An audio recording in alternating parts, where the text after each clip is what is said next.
Everybody, it's Professor Mitchell. We're continuing with Chapter 10 and looking at Section 10.2, which is Rational Exponents. So in this section, we will understand the meaning of a to the power 1 over n, a to the power m over n, a to the power negative m over n. We'll use rules to simplify expressions containing rational exponents. And finally, we'll use rational exponents to simplify radical expressions. And in this section, we're working on SLOB, just like in the last section, solving problems involving radical expressions. We'll just focus on the part we're actually doing. All right, so let's start with the meaning of a to the 1 over n. So I don't like to just tell you what the rule is. I like to help you understand why that should be the rule, why that rule makes sense. So if you take an example like 9 to the 1/2, so you know what we do in algebra sometimes when we don't know the answer, we call it x. So if I let x equal 9 to the 1/2, and then I square both sides of that expression, I get x squared equals 9 to the 1/2 squared. And then because of the way our rules for exponents work, when you raise a power to a power, you multiply those exponents. 1/2 times 2 is 1. So that suggests that even though we have no idea what x is, x squared should be 9. So it makes sense that whatever definition we put on 9 to the 1/2, it should make 9 to the 1/2 equal 3. And that's exactly what we're going to do. So if n is a positive integer greater than 1, and the nth root of a is a real number, then we define a to the power 1 over n to be the nth root of a. Okay, 1 over n power means nth root. All right, so in the first example, we'll use radical notation to write each expression and simplify if possible. We have these 4 examples. So I will switch over to the tablet.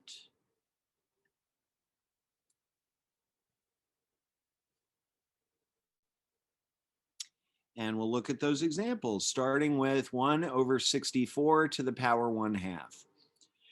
So if the 1 over n power means nth root, that means 1 over 2 power should be second root, except of course we never say second root, we always say square root. So 1/2 power means square root. So 1 over 64 to the 1/2 power should be the square root of 1 over 64, which is 1/8. 1 over 64 to the power 1/2 is 1/8. All right, next we have the 1/3 power of 2m. Notice the 2m is in parentheses, which means the 1 over 3 power applies to the whole thing. 1 over 3 power means third root or cube root. So this is saying to take the cube root of the entire 2m. I think later on we're going to have a similar example without the parentheses. So you'll see what that looks like. All right, so far so good. Next we have negative 64 to the 1/2. And if you look ahead to the next example, then we'll do the 1/2 power of negative 64. So see if the parentheses make any difference. Well, without the parentheses, the 1/2 power only applies to the 64. It does not apply to the negative. All right, so another way of looking at this is that you could put the 64 to the 1/2 inside parentheses. That's not necessary, but if it's helpful, go ahead and do it. And then 64 to the 1/2, that means the square root of 64. And of course, the square root of 64 is 8. So notice the negative just came along for the ride. On the other hand, the 1/2 power of negative 64, that means the 1/2 power applies to the whole thing, which means I'm going to take the square root of the whole thing. So the 1/2 power of negative 64 means the square root of negative 64. So we've run into this a couple times before. The square root of a negative number is not a real number. And for right now, real numbers are all we know. So what we're going to say about this is that it is not a real number. All right, and that takes care of the first example. So going back to presentation.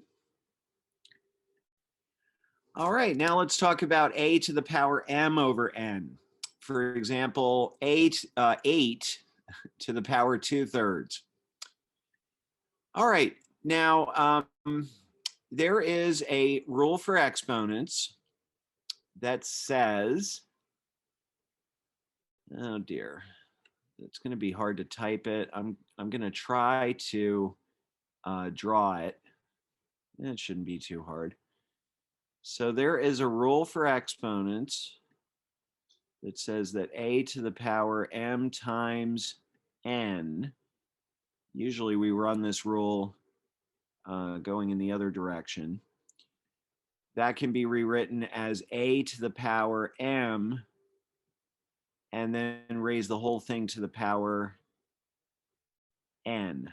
Okay, sorry about my messy handwriting. I'm doing this with the mouse. It's the only way I know how. All right, so what I'm doing with my 8 to the 2/3 power, see, I don't understand what it means to have a 2 as the numerator. I know what it would mean to have a 1 as the numerator. So I'm going to write 2/3 as 1/3 times 2. And now we just learned that 8 to the power 1/3 means the cube root of 8. So it seems logical that the meaning of 8 to the 2/3 should be you take the cube root of 8 and then square the answer. Okay. Now there's another way you could do that that would make just as much sense. Instead of thinking of 2/3 as 1/3 times 2, you think of it as 2 times 1/3. In other words, square the 8 first and then take the cube root. So I'm very relieved to see that no matter which way I do it, I get the same answer. All right. If I got different answers doing it both ways, I'd feel really nervous about giving this thing any meaning. Okay. But since it works either way, let's go ahead and define a to the m over n. If m and n are integers greater than 1, and interestingly, m over n has to be in simplest form. Weird things can happen with this if you try to use a fraction that is not in simplest form. Okay, so to get around that, we'll just require that m over n be in simplest form. Then a to the m over n can either mean the nth root of a to the m, or it can mean the m power of the nth root of a. All right, so you should get the same answer either way as long as the nth root of a is a real number. Now, I will tell you that if you are using this to calculate specific numbers, it is usually easier to do it this way because you're making the number smaller before you're making it bigger. All right. And another helpful thing to remember, I'll just type it right here. So you have a to the m over n. M represents the power, n represents the root. Okay. All right, now let me find my mouse. There we go. Get rid of that stuff. All right, so next batch of examples. Use radical notation to write each expression and simplify if possible. We have, I believe, 3 examples in this part. So I will go ahead and go back to the tablet.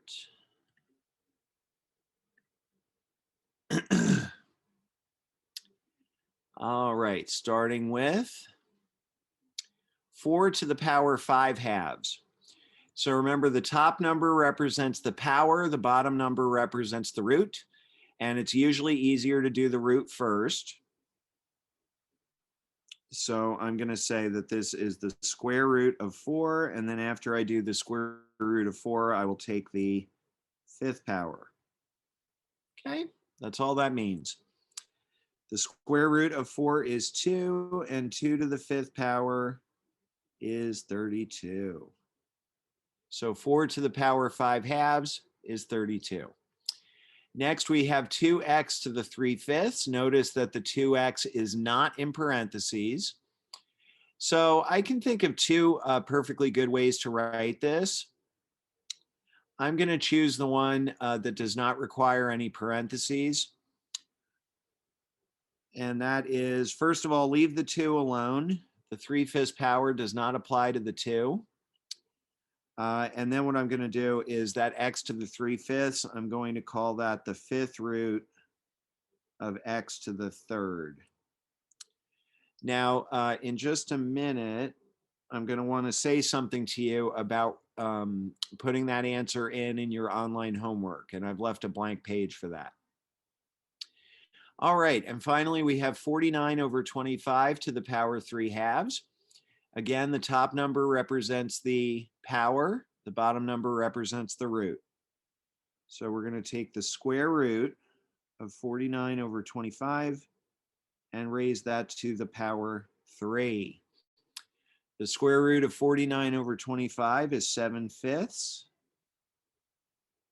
And then 7/5 to the power 3, well, 7 times 7 times 7 is 343.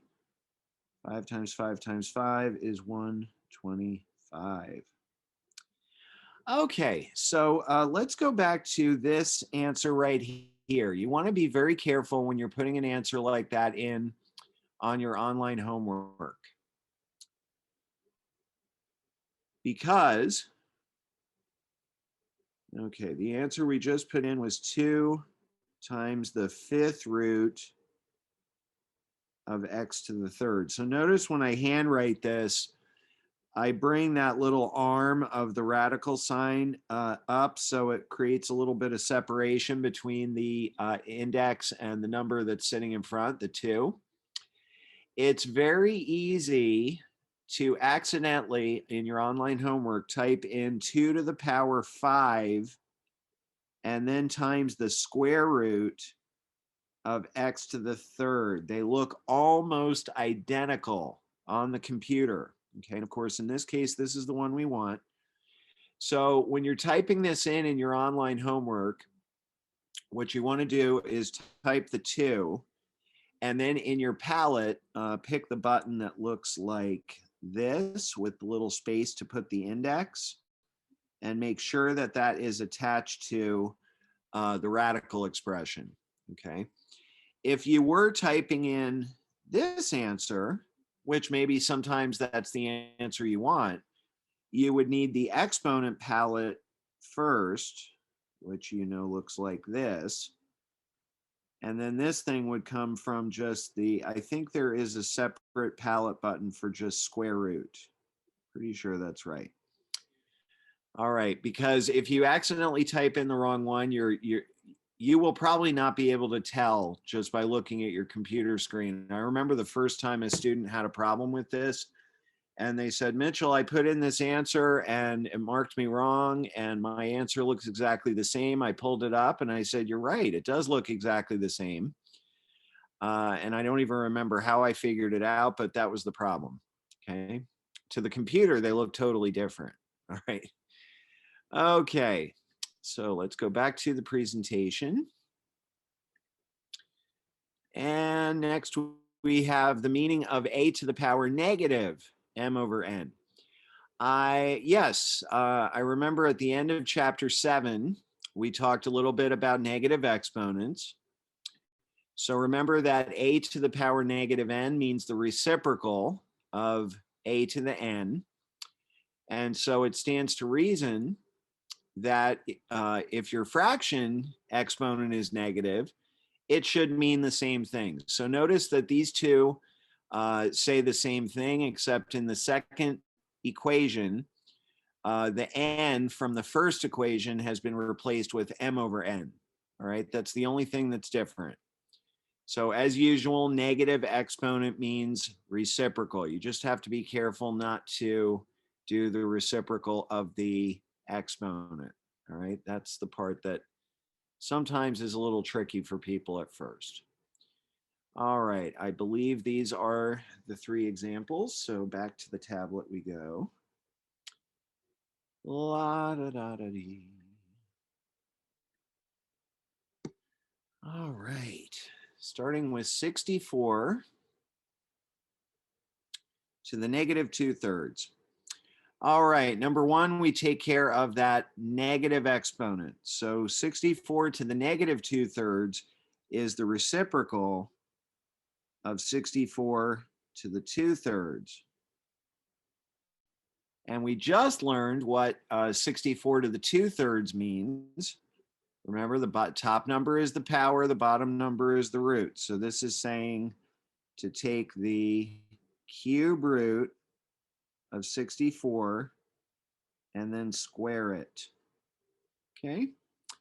And then here, let me make a little line so that everything doesn't get all blurred together. I wasn't sure about putting these 3 problems on the same screen. Hopefully I won't regret it.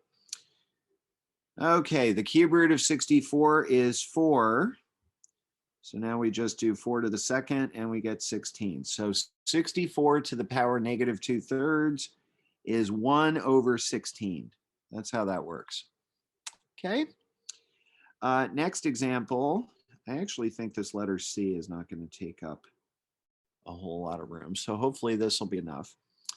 Step 1, the negative exponent means reciprocal.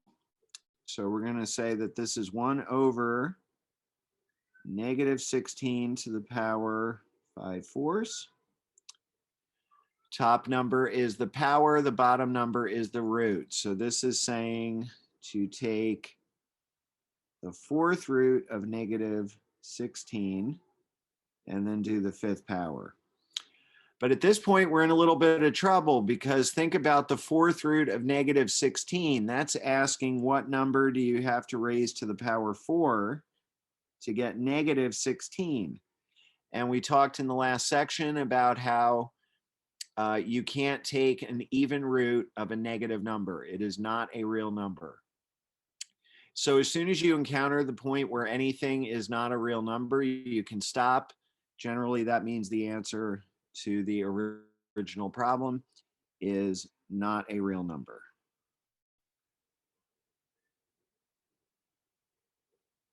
All right, and then finally we have 2 over 3y to the negative 5/7. Notice that the 3y is not in parentheses.